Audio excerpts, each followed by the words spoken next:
أعوذ بالله من الشيطان الرجيم بسم الله الرحمن الرحيم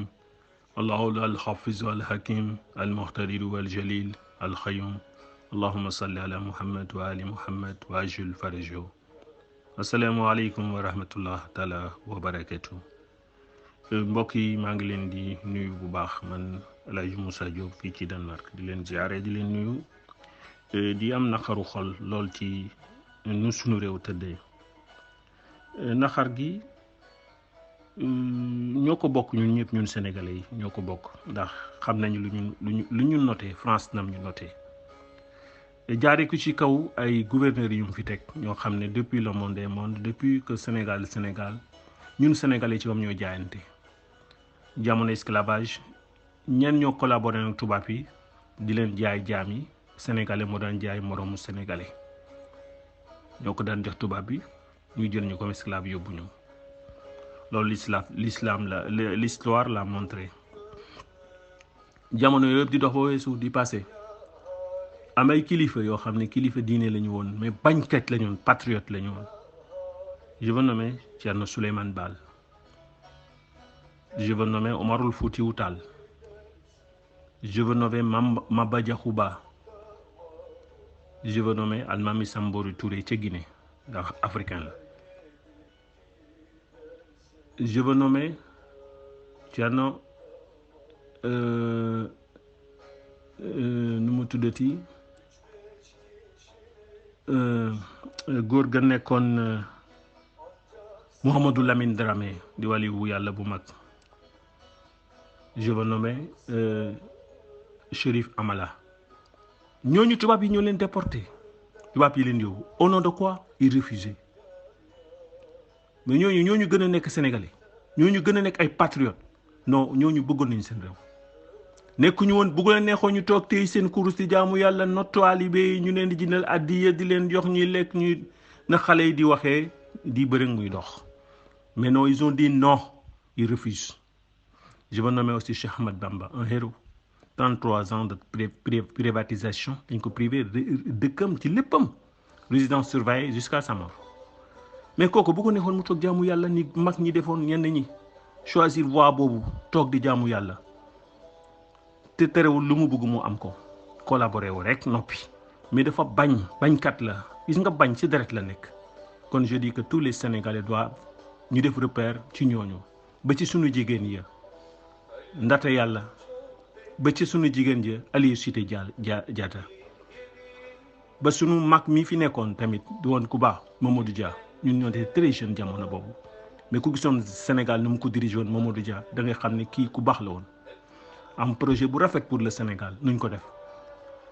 ñi nga xam ne ñooy tubaab yi nga xam ñoo bëgg du naan sunu deret ñoom ak seen gouverneur yi muy président Senghor lañ fi defoon mu tëj lu Mamadou Dia comme niñ naree tëj lu Ousmane Sonko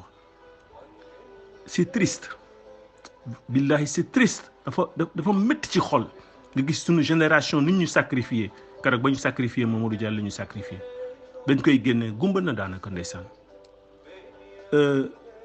Senghor il paiera ses comptes devant Dieu quand Mbaye Sy Abdou Babacar Sy Abdou di Ndiol Fouta wax na ko ñëpp di ko dégg livre bi Senghor bind wax fan la bëgg a def julli ci nan la leen bëgg a def c'est pas moi qui l'a dit bu ko gisul woon ci lu wóor du ko wax alors foofu war na def réveil patriotique ci tout Sénégalais boo xam ne jullit nga ma ne boo doon des sa xare ba waaye dénoncer lii génne ko il faut ngeen doon ay guerrier mooy mag ñi ma waxoon Mam Amari Ndaat ca Thiénaba xeex la dafa dem xeex c'est Samba Sadio ñooñu refi bañkat la woon mag ñi bañoon nañu ba tëdd bu leen neexoon ñu toog ñu leen addiye di leen jox taalibi di leen jox ñu wàcc France ni mu bëgg a def mu imposer ñu ko waaw loolu dafa gudd waaye fii ñu toll nañ ñëw ba ci Abdou Diouf ba ci après Abdou Diouf ba Abdoulaye Wade quand même lu mu néew moom bañkat la woon waaw à part moom bi mu fi jógee lan la Macky Sall instauré suñu dëkk bi dana France ka leen tibaat ka leen naan ka leen bëgg récent li ko gën a leeral Macky Sall moo nommé ministre des affaires étrangères am astafurlah ministre de l'économie am ci boppam muy kooku nga xam ne moom dafa démissionné tur bi lay moom moo échappé léegi nii te dëkk Thiès tur bi ma échappé kooku lu mu ko wax kooku c'est un patriote dafa ne ko lii contrat bi boo ko signé France da ciy bénéficié wu Sénégal da ciy perte Macky Sall imposé ko mu bañ kooku patriote la bu ko neexoon mu nekk sama yoon neew ci man sama salaire bu ñu may fay la ma sion mais kooku patriote kooku bañkat lu bëgg na réewu Sénégal ces gens là ay modèles lañu. Quand un enfant est né après l'indépendance, un jeune de 46 ans cette année. 46, c'est le chiffre 10. Cela veut dire 1 ci jamono bi. mu nekk refusant Macky Sall nga xam ne bëggul dara lu leer moom lëndëm rek la bëgg moom lu bon la bëgg ni ma koy waxee lu bon la bon xale boobu juddu dem jàng mais yàlla def ci moom njub yàlla def ci moom droiture muy Ousmane Sonko. moo échelonné lu bëri ba yegg ci fi nga xam ne fa la toogoon di fa liggéey te bu ko neexoon mu def comme ñeneen ñi nekk nit koo xam ne alalu riba lay dundee mais mu bañ ko à travers sa vertu islamique ak seen croyance yàlla koy def ci nit gis nga nit day judd doon jàmm wala mu judd nekk bañkat ragal digganteem ak boromam mu nekk di liggéey fa muy liggéey nekk fa cadre bu mag. di refuser di bañ ba créer fa syndicat Macky Sall ne ko déedéet yow comme da ngaa bañ lu dëng lu baax nga bëgg tey dina la dàqalu fexe na ko ba génne ko kooku wane na la voix que ne kaay sàcc ngay àndal da ngeen di sàcc ma mën a ànd ak yéen da ngeen di luubal ma mën a ànd ak yéen boo leen ko defee lépp loo leen luubal luñ ci gaay yi dëgg yi wane ma teg ko si sama conc yi Macky maa ngi lay wax ne yàlla dina teggi sa conc yi fudd sa digg fa xutiqa daabira qawmi lazina zalamu Moussa ba mu ko waxee lam ca teg alhamdulillahi rabbil alamin nous aurons la victoire il est proche Macky se terminera terriblement dans ce royauté nga bëgg a créer moi je pense que yow wane nga sa bopp ba pare te Corse dëgg nga parce que Corse mooy nit ko xam il parle pas mais il exécute fexe na ba dans l'armée de généraux yi gën a mag ay milliards lañ leen jox ñoom duñu yónnee si ay renforts militaires yi ñu jëm ci parti dëkk bi te jox ñu ne ay milliards di ngeen ko séddoo au niveau de la gendarmerie ñi fa gën a gradé ay alal lañ ñuy jox bu dul du ñuy jox commandement pour que ñu maté dëkk bi au niveau de la police même chose vous les policiers vous les gendarmes vous les militaires soyez des patriotes Macky Sall et sa bande dañu bëgg a joxe France doole pour mu rey leen yéen sénégalais pourquoi ngeen bëgg doon jàmm pourquoi ngeen bëgg jom refuser le Mali est un exemple de ça ils ont refusé man du sama généraux lu ma indi rek ma xool sa ban intérêt la c'est l'intérêt d'une personne boo xam ne moom lu mu bëgg moom sacrifier ni ñëpp pour que rek moom lu mu bëgg mu defal ko nguur royauté boobu day Dieu la royauté appartient à Dieu royauté appartient à Dieu allahumma malikal mulk yow nguur gi mu la jox moom moo la ko jox moo tax mu ne tuutil mulka man tashaahu kon nag boo yaakaaree ndax yow yàlla la jox nguur li tax mu jox la nguur mooy ci rahman bi ndax yow bokkoo ci jullit yi parce que jullit du sàcc de waaw jullit du def yenn yi lu bon yooyu maanaam alal yow maanaam ni ma ko mën a waxee mooy que alal bi nga xam dañ la ko jox yow Ablaye Wade wax ne daf la da nga sàcc alalu réew nga ne sàccoo daf moo la ko may 7 milliards moom mu wax ne mayu la ko da nga ko sàcc boo doon gor nga xaalis boobu ci boppam ngay delloo si ne man gor laa Ablaye yow yaa ma ko mayoon nga ne mayoo ma ko delloo naa ko réew Sénégal mi ngi nii jox naa la ko gis nga boobu waa si laay gis ne yow gor dëgg nga ana milliards yooyu teg nga ko sa cadre Macky Sall est-ce que def nga Sénégal par exemple sénégalais yi nga xam ne yaa ngi bàyyi ñuy toj seen kër yi daaneel seen kër yi nga ñëw à la dernière minute tous ces politiques à la dernière minute nga ñëw boo amoon xol bu set wallahi lazim da nga wax te scott ñu bañ a dugg ci toj lu ci am nañ ko négocier wax ko ca kaw ba pare balaa ñuy exécuter ko nga jël sacrifier des sénégalais ñuy jooy loolu tristesse boobu yàlla gis na ko ci kaw asamaan après nga ñëw pour politique raison politique pour jéem a jënd ñooñu nga ne arrêté la ñu arrêté toog ce système kon na xam nañu yow sa mbir xam nañ sa mbir mais sa mbir day jeex waaw yàlla rek mooy yàlla yow doo buur dañ la fi teg France la fi teg on xam nañu loolu nga fexe nag jaay suñu contrat France ba sa ministre yow boo xam ne moom nga namoon muy Thierno Alassane bañ refusé ne la lii baaxul Macky pour sa réew nga blanc ne ko da ngay exécuter ordre au nom de quoi parce que pour alalu Sénégal nga jox ko France yow loo bëgg France defal la ko France ñun Sénégalais ñooy lànk France ay nit lañu ñun ay nit lañu on doit refuser tout Sénégalais qui est musulman doit être un Thierno Souleymane Baal doit être un Cheikh Ahmad Bamba doit être un Mouhamadou Lamine Dramé ñooñu dañ leen décapité Mouhamadou Lamine Dramé ma ngeen baatam dañ ko dog bu ko neexoon mu toog di bàyyi France li mu bëgg def mu dox ko moom mu doxal li mu doxal mais dafa bañ pourquoi Sénégalais ñu bëgg ragal de Hossein de Karbala dafa bañ notel moo tax ñu yóbbu ko Ali mi nga xam ne moom mooy baayam dafa bañoon notel moo tax ñu rey ko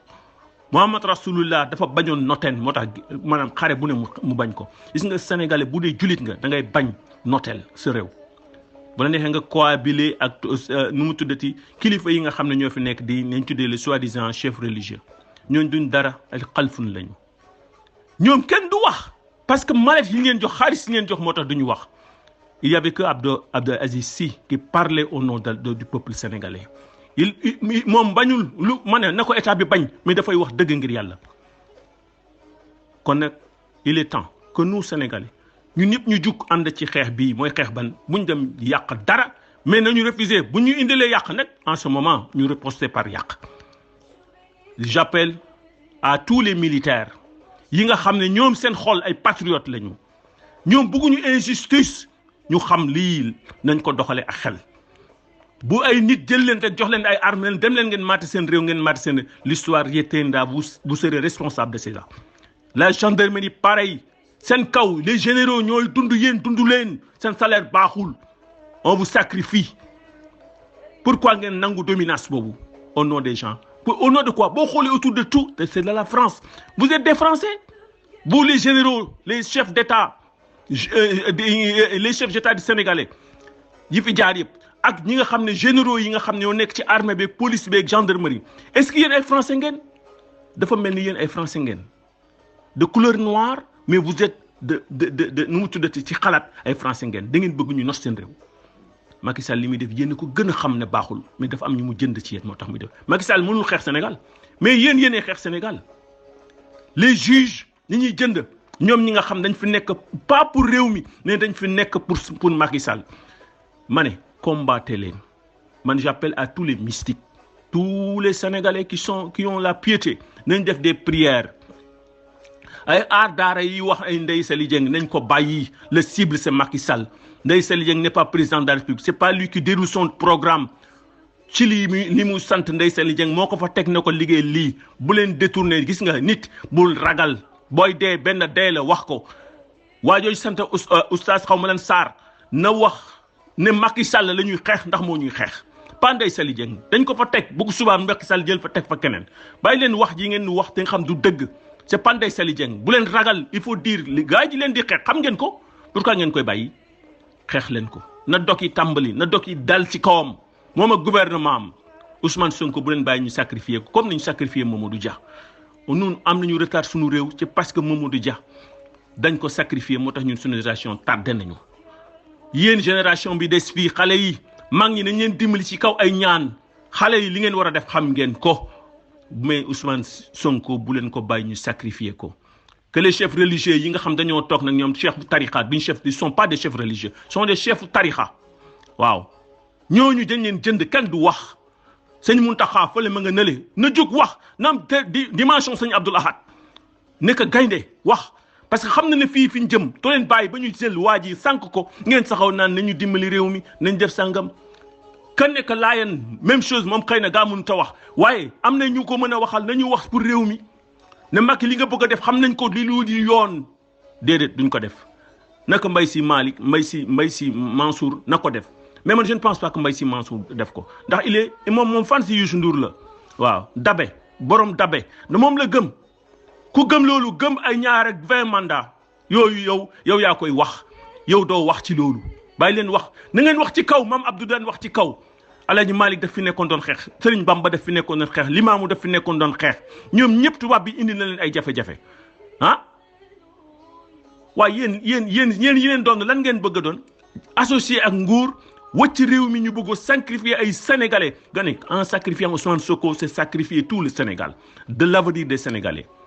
waxuma nag ñi nga xam ne ay genre jaaykatu sàngara la ñu ñoo xam ne ñuy tuddee seen bopp musicien jaaykatu sàngara la ñu ndax ñoom dañuy dem ci soirée dansante ñoo yàq réew mi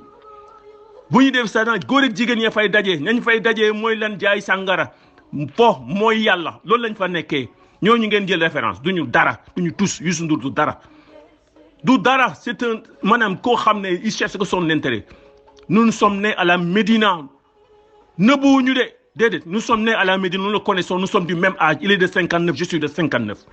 mais gëwuma ko moom bu demee sëriñ bi nga xam ne Alaaji Malick moom la ñuy wax ne moo ko représenté dem ba jël ko exemple di wax fi mu commencé Youssou Ndour ci lu tuuti la commencé begg ca kaw ci lu tuuti ci saytaan begg ca kaw nekk ci grand dajjal yu mag yi yow man gëmuma ne Alaaji Malick nga nekkal foofu boo fi nekkoon Alaaji Malick tey di nga génn ni ma Abdou Aziz daan waxee ne réew mi bu leen ko sànq yéen politiciens yi mais waxu leen ko waxi ndànk ngeen di wax parce que malet yaa ngi ñëw li xale bi di wax xale boobu nga xam ne naanam sax d'accorduma ci moom ci nu muy waxee léeg-léeg di bëri muy dox rek loolu ngeen fi nekkee tout sénégalais boo xam ne sa patrie mooy yow da nga ragal looy ragal police dee benn yoon la waay ñun mag lañu ba pare suñu temps passé na ñu dee ñu dee dañuy dee duñ si sori ñu jàpp ñu pourquoi ñu ragal jàpp kuy ragal prison dara nekku fa dugg leen mais continuer leen seen ñi allahuma yi na dal je dis à tous les mystiques de se lever de se réveiller et de l'injustice man ba ñoo Macky Sall mais l'injustice bu muy déroulé moo ma naqari kon ñun ñëpp nañ ko ñaan yàlla xalak ko ak réewam ak astaghfirullah yàlla xalak ko ak xalak politique bi muy indi parce que lépp au détriment du Sénégal la pour l'intérêt de la France moom nag moo xam lu tax muy def lii parce que xam na ne xel ne li mu tegoon ci ndoddam ci kuddam yi moo ko wax de maanaam sàcc leen ma protéger leen yéen ngeen ñëw ci man ma jox leen milliards yi kenn du yëngu bu ko defee généraux yi armée yi ma ne Sénégal doo gis mu révolte boo xam ne police da koy bañ parce que ay patriotes lañ du ñu nangu suñu chef yi du ñu diriger ci kaw injustice ñuy daw di mater suñu peuple parce que lan ay tenue nga sol arrêtons ces jeux là sëriñ si duñu wax ils vont pas parler le message clair et fervent duñ ko def waaye bu ñu tuddee seen maam ñu génn wax alors que ñu ngi sacrifier des Sénégalais à part Mbaye Sy Abdou laa gis ak surtout doomi Serigne Fallou boobu Mouhamed xam te nekk imam ñooñu laa gis ñuy wax dëgg mais ñu des ñëpp dañu cousu parce que milliards yi ñu leen di jox la arrêtons ces jeux là prions nañ jël mystique yëpp nañ jël yàqaaru ñu ñaan ko 306 la ñu wëlbati ko 300 mooy jiitu si topp ñu ñaan yàlla Macky Sall ak nguuram na ko yàlla alak da ca des les mystiques dañ def xam yeneen côté yoo xam dañ ko def pour yàlla lépp dañ ko balancer ci li nga xam ne moom la bëgg a def sacrifier génération bi di ñëw wax pas Ousmane Sonko génération du futur génération xale yi ëllëg yi ñun suñu temps passé na ñun bañ ñu yàqee mooy ba ñu yaree Mamadou Dia rek bañ ñu ko tëjalee la ñu yàq ci kaw la nax ñu nii lañ même système la dañuy collaborer ak sëriñ si Senghor nax leen ñu dem xeex Mamadou Dia ba tëj ko kaso bañ koy génn màgget na ba ci gisul sax bi muy gën naan wóob sàccee parce que xam ne li mu bañoon yëpp ñëw na kon yàlla na yàlla may Sénégal voyance ñu gis dëgg ñu xeex ci kaw li nga xam ne gis nga nit ko am yàlla jamono bii nga yëg ko rek am nga yàlla te bokkoo ci xeex bi doo gor te yàlla na yàlla wikki sa wilaya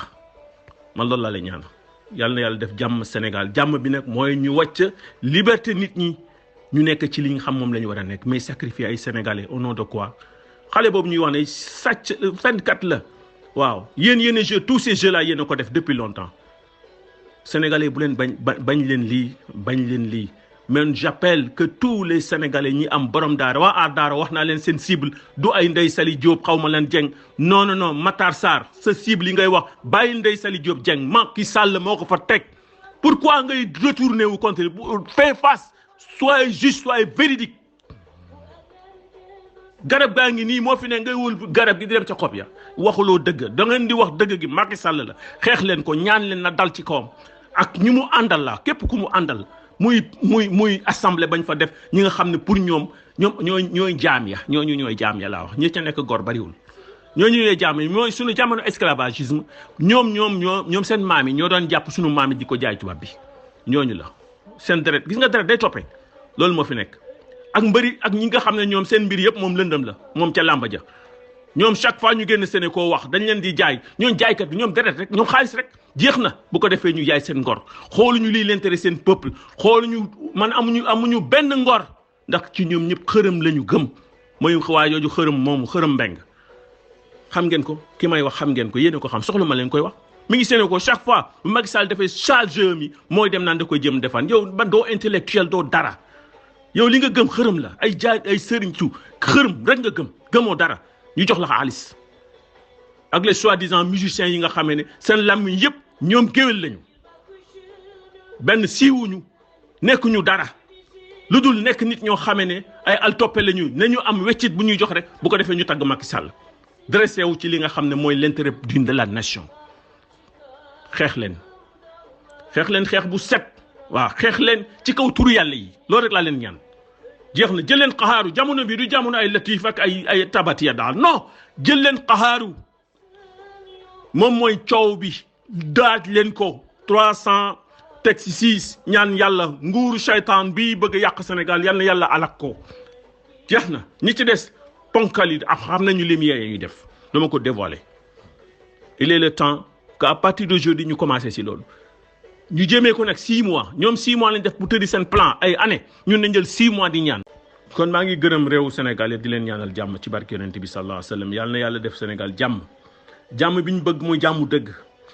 Ousmane Sonko yàlla na yàlla sàmm ko ci barke rasul sallallahu alayhi wa sallam suma message ngi woon noonu di ko jox réew bi yëpp